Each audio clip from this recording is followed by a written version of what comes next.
Hai semuanya, gimana kabar kalian? Semoga selalu dalam keadaan baik. Jadi welcome back teman-teman di The Grayson Channel, dan ini adalah segmen analisa pagi, segmen di mana kita akan mengulas untuk update news dan juga pergerakan dari market, khususnya market Bitcoin.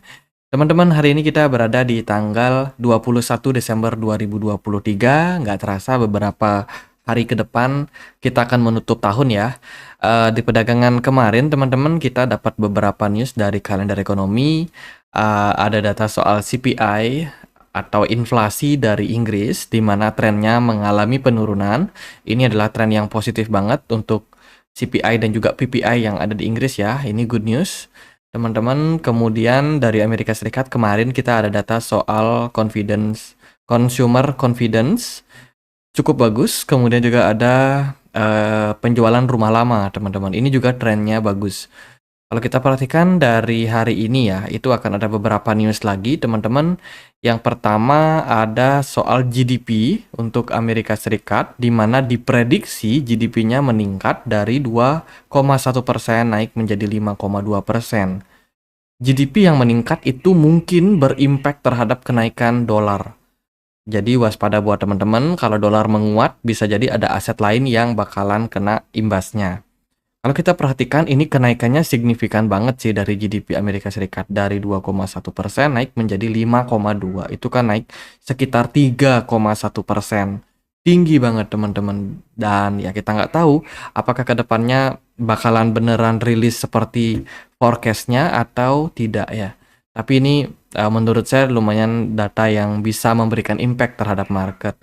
Kemudian juga ada data soal Philadelphia Manufacturing Index dari Amerika Serikat. Kemudian initial jobless claim juga kita akan dapat. Kalau kita lihat sih di sini kayaknya klaim penganggurannya bakalan menguat lagi, teman-teman. Itu sih dari hari Kamis ya sekarang, hari Kamis. Jadi beberapa data yang mungkin kita akan dapatkan cukup penting. Besok kita masih ada data yang cukup penting, teman-teman, yaitu PCE. Data PCE, data inflasi dari Amerika Serikat. Ini juga bakalan sangat-sangat penting untuk kita perhatikan. Oke, itu dari kalender ekonomi. Lalu ada news apa aja nih di market kripto? Nah, ini aku dapat report ya, report akhir tahun dari Glassnode. Jadi Glassnode Insight. Teman-teman, nanti kalau teman-teman yang mau akses lebih lanjut, karena kita nggak mungkin bahas detail seluruhnya, teman-teman, kita akan bahas sedikit-sedikit aja. Nanti aku akan posting langsung di komunitas portal informasi yang aku punya ya, update news Bitcoin. Aku akan posting di sini yang tentunya akan terintegrasi langsung ke grup Telegram, teman-teman. Jadi buat teman-teman yang mau akses linknya ya, nanti aku akan posting di sana. Jadi buat yang mau join di komunitas kita, linknya ada di kolom deskripsi video ini. Teman-teman, dari Glassnode melihat performa market saat ini lagi dalam posisi yang sangat-sangat menarik. Sejak awal tahun sampai sekarang, Bitcoin berada dalam performa yang sangat tinggi, teman-teman. 172% kenaikan pada Bitcoin. Sementara Ethereum itu meraih kenaikan sampai 9,6% year to date. Kemudian altcoin secara rata-rata naik sekitar 9,2%. Dari indikasi ini kita tahu bahwa Bitcoin itu masih sangat-sangat mendominasi. Ya, Bitcoin masih yang jadi paling performance. Meskipun kalau teman-teman ukur dia dengan beberapa altcoin ya cenderung altcoin lebih tinggi. Tapi kan ini kita pakai data indeksnya, teman-teman, atau rata-ratanya. Jadi tidak seluruhnya. Itu kemudian no pullback given, tidak ada koreksi yang besar lagi terhadap Bitcoin sejak awal tahun sampai sekarang. Ya mungkin koreksi-koreksi 15% itu hal yang biasa di market crypto dan nggak ada masalah sih teman-teman.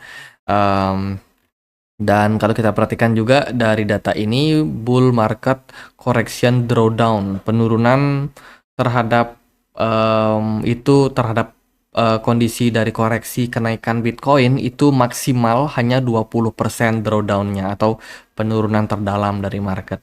Dan itu cenderung lebih rendah daripada kebiasaannya. Kalau kita lihat dari riwayat-riwayat sebelumnya, drawdown-nya cukup tinggi, teman-teman. Di tahun 2015 sampai 2017, koreksi drawdown-nya sampai 15%, sementara yang di bear market 2019 sama 2021 itu sampai 50% penurunannya. Tapi di 2023 ini so far masih 20% saja, which is itu cenderung bagus ya. Itu dari drawdown, kemudian Bitcoin and Ethereum drawdown for all time high. Kalau kita perhatikan dari posisi sekarang, ya kondisinya masih cukup kuat sih menurut saya ya. Drawdownnya nggak terlalu dalam.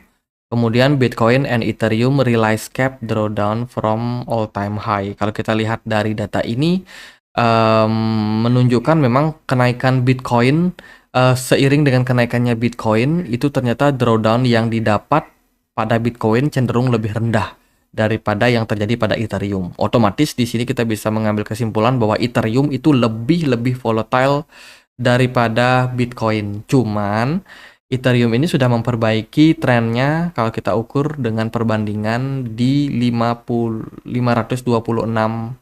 hari sebelumnya, teman-teman, di mana drawdown daripada Ethereum itu pernah mencapai 31 ya, bahkan di waktu yang lebih panjang drawdownnya bisa sampai 36%. Sekarang hanya 30, jadi sudah ada perbaikan. Sementara dari Bitcoin yang sebelumnya hanya 16%, itu bisa turun sekarang sampai 18%. Jadi lebih dalam penurunan dari Bitcoin. Bitcoin mampu menembus resistance 30.000 di tahun ini. Ini merupakan sebuah pencapaian yang sangat-sangat positif. Kalau di sini sih pakai indikator SMA atau Simple Moving Average 200 diwakili dengan warna ungu, yang mana sudah berhasil ditembus di kisaran level 30 ribuan yang mengindikasikan memang Bitcoin powerful untuk bullish, teman-teman.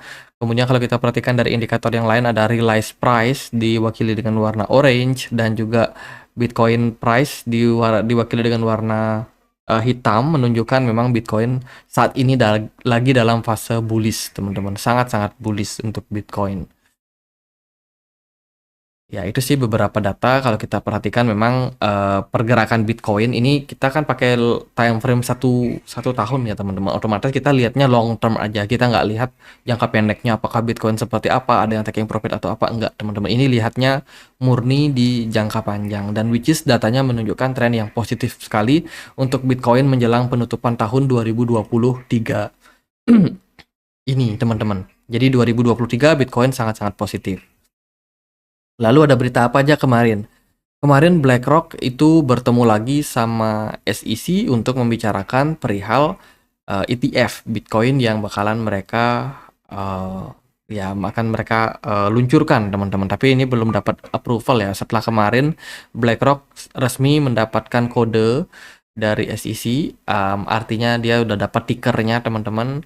Sehingga ya ini merupakan sebuah kemajuan sebenarnya untuk perkembangan ETF ke depannya. Semoga sih approval bisa segera ya. Karena kalau kita lihat perihal Bitcoin approval ini bisa saja dimanipulasi, bisa saja penuh dengan drama. Selain bertemu dengan BlackRock, mereka juga bertemu dengan Grayscale, kemudian dan juga dengan banyak venture capital lain atau manajer investasi lain, teman-teman. Masalahnya terkait masih ETF. Jadi ada banyak sekali proposal yang harus mereka revisi, yang mereka perbaiki supaya sesuai dengan ketentuan yang diajukan oleh SEC terkait dengan regulasi, teman-teman. Jadi kenapa bolak-balik ketemu SEC dan lain sebagainya, ya memang karena masalah tersebut, teman-teman. Masih banyak revisi yang harus dilakukan.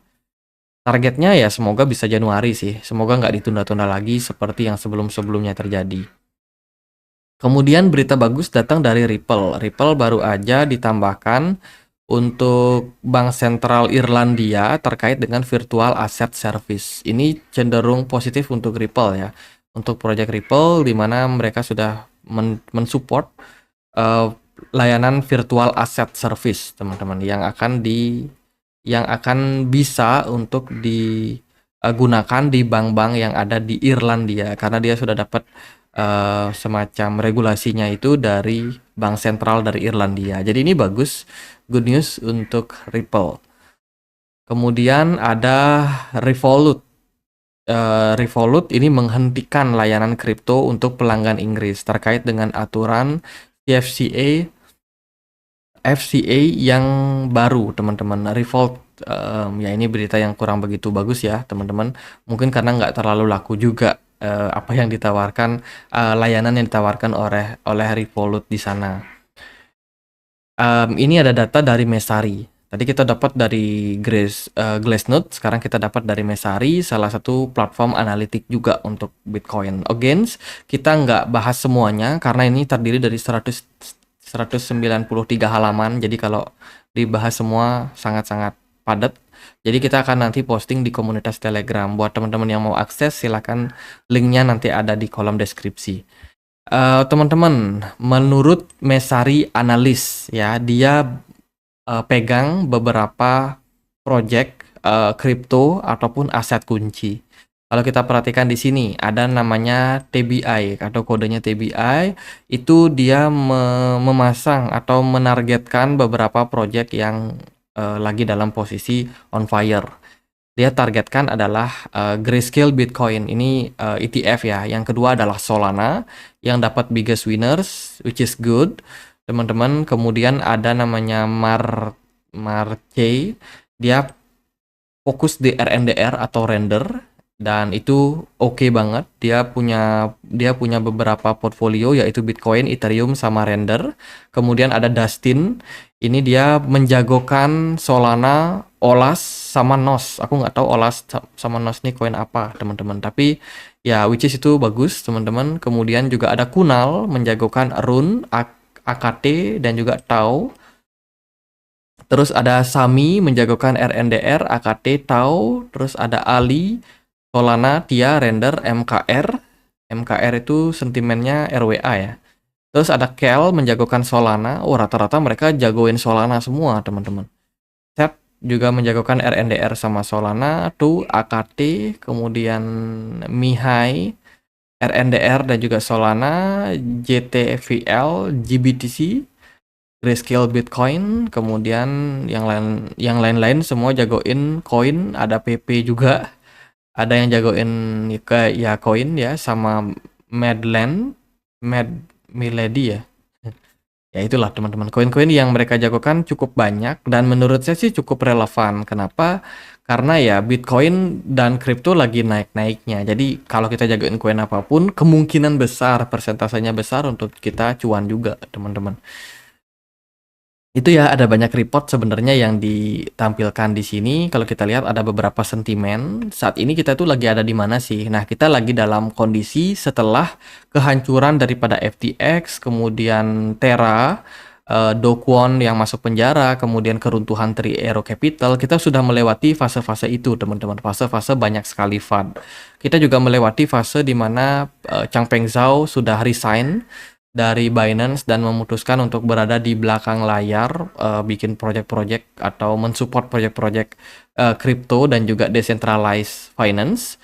Terus ada Larry Fink sama Cathie Wood, pemilik dari manajer investasi BlackRock sama ARK Invest yang bolak-balik menuju SEC karena mereka ingin menawarkan produk ETF mereka.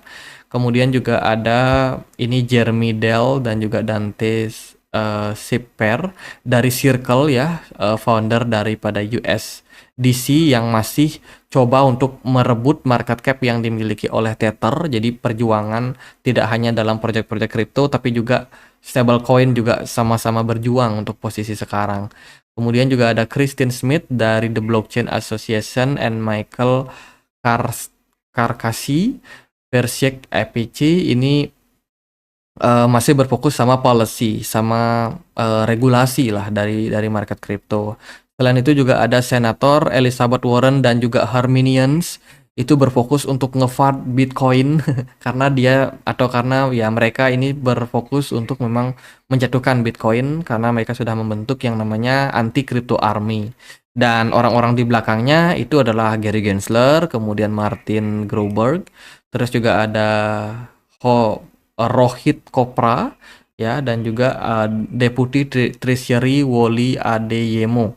Itu juga merupakan bagian daripada anti crypto army yang dibangun, teman-teman. Jadi ada mix sebenarnya antara para influencer, kemudian juga ya dari kondisi market ya, mix lah teman-teman. Ada yang pro, ada yang kontra. Itu hal yang wajar.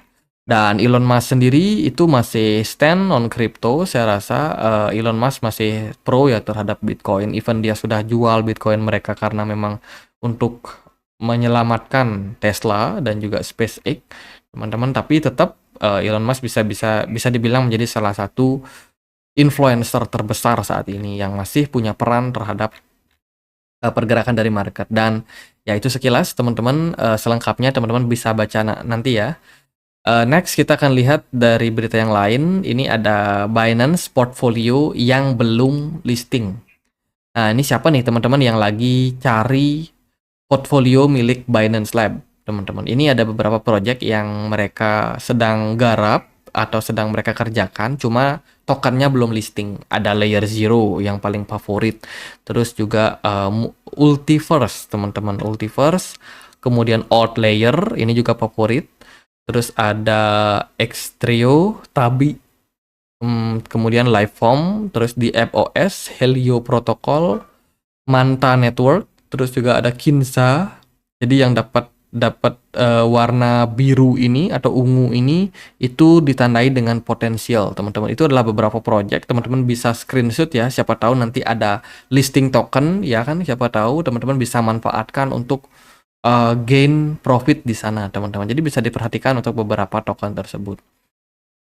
Kalau kita lihat dari berita, Binance akan meluncing atau launchpad ya, project AI terbaru, teman-teman, Web3, dan ya nama tokennya adalah NFP. Ini bakalan launching dan tentunya untuk mengikuti launch poolnya kita wajib untuk hold BNB, teman-teman. Dengan launchingnya token ini tentu saja BNB harganya akan strong dalam beberapa waktu. Which is kalau kita lihat kemarin memang BNB ini cenderung agak strong ya secara tokennya. Kemudian gimana nih posisi dari pergerakan whales saat ini? Kalau kita lihat sih dari sini ya, ini data kita ambil dari sentimen, teman-teman. Data ini menunjukkan bahwa Bitcoin telah merangkak kembali ke level 44.200 hari ini, teman-teman. Dan ini sangat penting terkait dengan optimisme ETF. Namun yang lebih penting, peningkatan dompet paus. Ada 22 dompet pemilik dari 100 Bitcoin ke atas ya, yang kembali jaringan yang sempat balik, padahal sebelumnya mereka sudah sell off, teman-teman, sudah melakukan penjualan dalam 2 minggu terakhir, itu udah balik lagi. Jadi whales-nya udah mulai pungut barang lagi.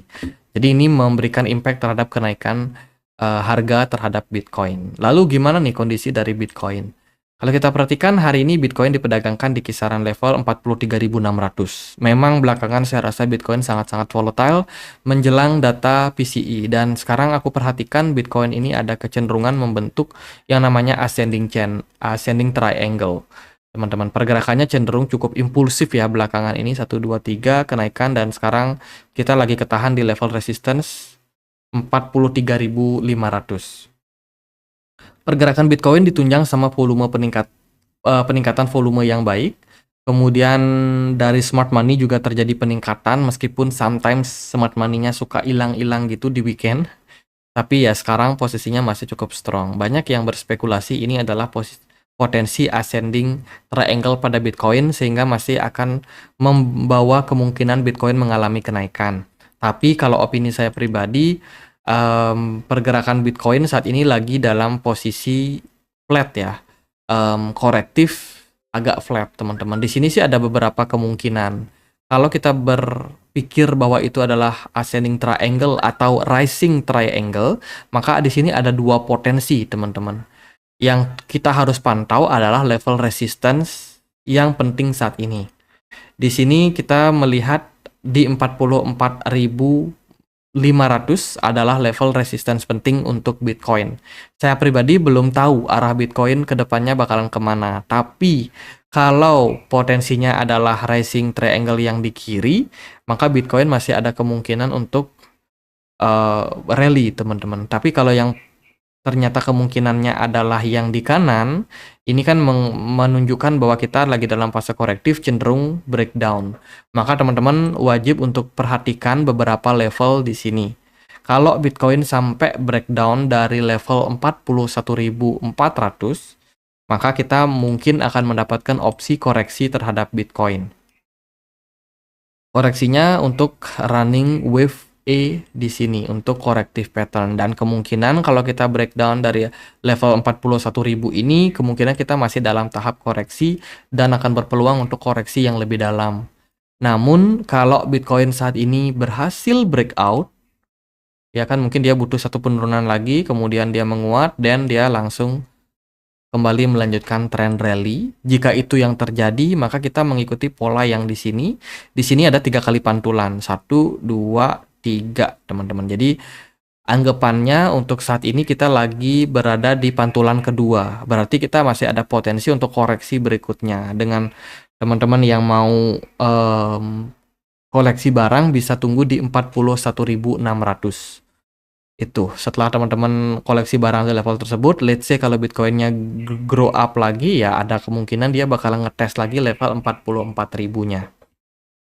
Itu kemungkinan yang terjadi pada Bitcoin. Apakah realistis atau enggak, ya silakan teman-teman bisa bantu aku kasih analisa menurut kalian bagaimana.